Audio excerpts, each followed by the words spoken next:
So guys, we're ready for round two. If you recall from our last video, round one was porting the LT4 blower.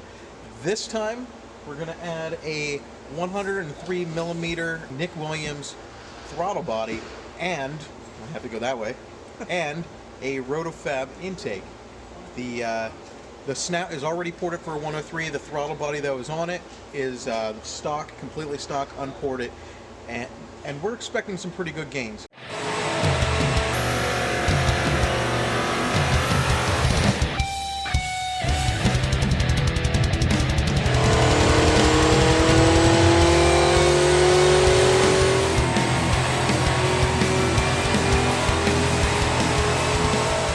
A lot of people thought that you couldn't even get power from the LT4 blowers by porting them, and I mean, we just did 20 to 30 across the board, and that's like worst case scenario because of our how our tests were done, with the baseline being the coldest temperatures of the year, and the last run some pretty nasty runs. And guess what? This is going to be even worse. So if we're skewing the data anyway, we're skewing it in favor of the baseline being the highest than the aftermarket stuff. It's going to be pretty crazy. Let's get to it. Let's unbox this rotofab and the Nick Williams 102 and then get her on. Boom! Paper! We got the dry filter. It's in a box. Couplers. We got couplers, all sorts of fun stuff. Big old intake. Look at that, that's big. Yeah. You know, the factory intake's pretty big too. This is pretty wild. Let's take a look at that filter. More paper. Yeah, very well packaged from Rotofab. Yeah, it is.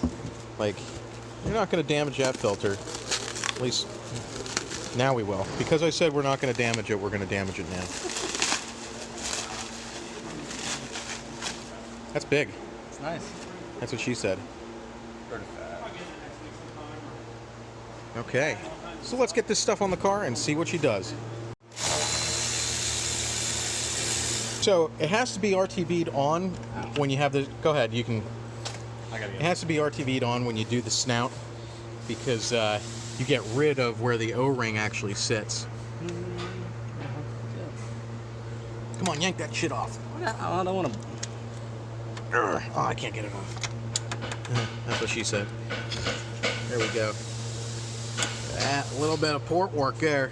So that's Greg Kong, well, Kong Performance's CNC port work for the 103 throttle body, which we are going to put on. What's the size difference on those bad boys? They're pretty significant. Yeah, I'd say it's significant. Okay, let's clean this off and then start putting the fun stuff on. Oh boy, look at that. Ugh. That's nice. Feels really nice in there. I know you can't really feel it, but it's like a pretty smooth entry. That's exciting. Oh look, Rotofab already? Sweet. Look at that, that's pretty. Little heat shield action and big ass filter action. Wow. Well, let's go see if we can make some gains. So guys, I want to talk to you about something that's really important to me. This is one of my biggest pet peeves with some of the stuff that you see on the internet. It's how people do comparison tests.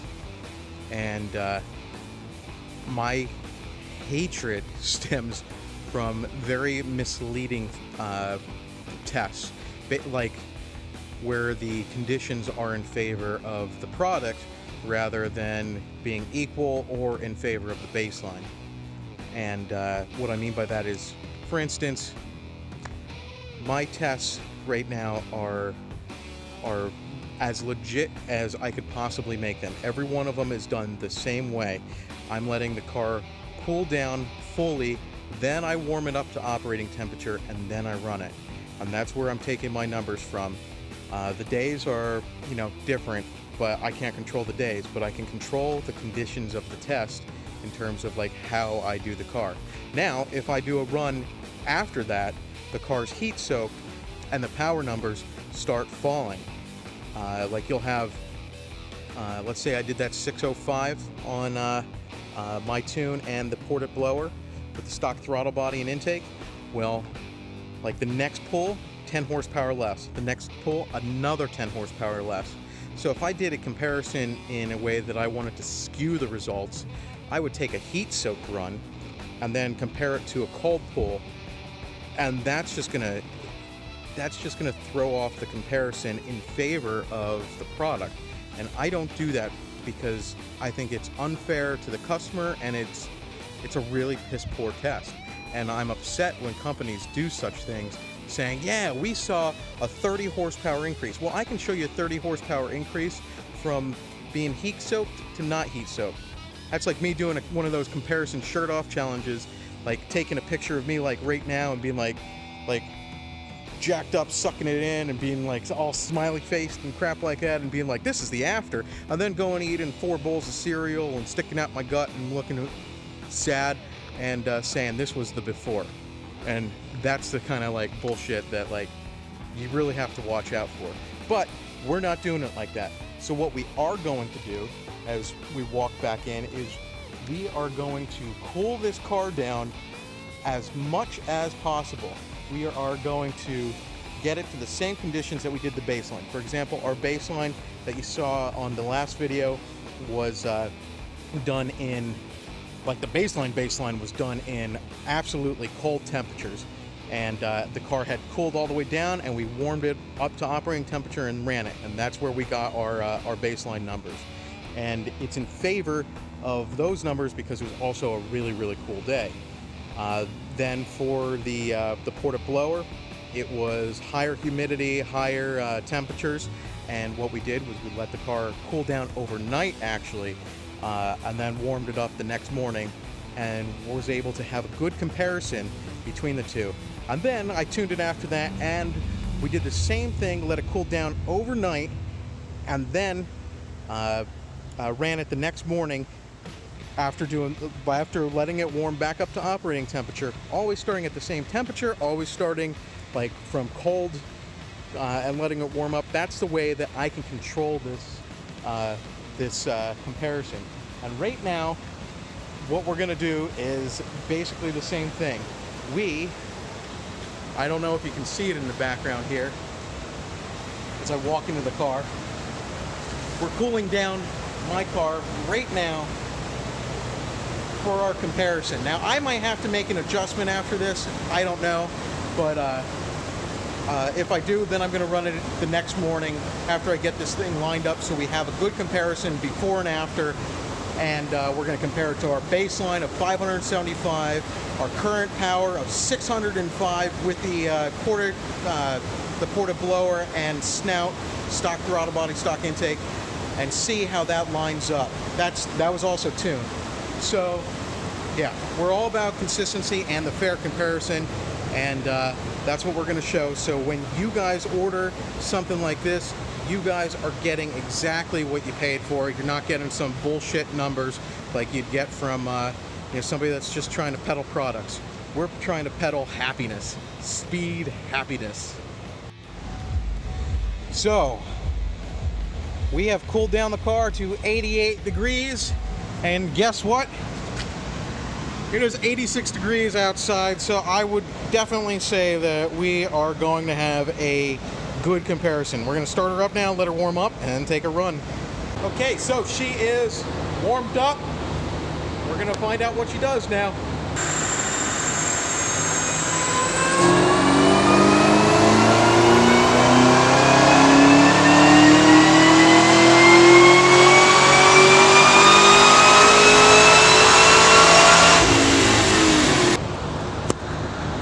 So without making a tune adjustment, we are at 636 to the wheels and 633 foot-pounds of torque. These are SAE corrected as well.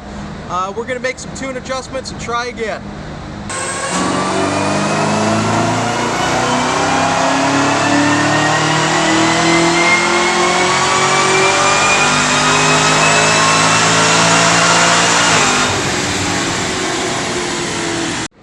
So we ended up going from 605 horsepower and 615 foot-pounds of torque to 637 horsepower and 647 foot-pounds of torque. That's an overall gain from the best baseline of a lot. I'm gonna have to do math. It looks like 62 horsepower and freaking, what was that, 77 foot-pounds of torque over stock. That's insane. This is still the stock boost level, and it's pretty conservative. Like, it's still cats. Like, basically it's intake, the throttle body, the Kong performance ported snout and blower, and my tuning. That's a very noticeable gain. Very noticeable. I'm really surprised about that. I was expecting a little bit more horsepower, honestly. I was expecting to gain a little bit more than 32 from the throttle body and the intake, but you know, we gained the torque. Like, we gained more torque than I was expecting. So I am really impressed. And now we got to think of the next step. So the next step is Cook's headers. Oh yeah. They are the 2-inch headers. Let's see. They're the 2-inch headers with 3-inch collectors with the off-road pipes. What did it say? Requires cutting of factory exhaust for installation. Well, stay tuned for the next video because we're not going to be able to fit cutting the exhaust and installing the headers into this one. I'm looking forward to seeing what she does with headers next. I'm expecting another 25 horsepower or so.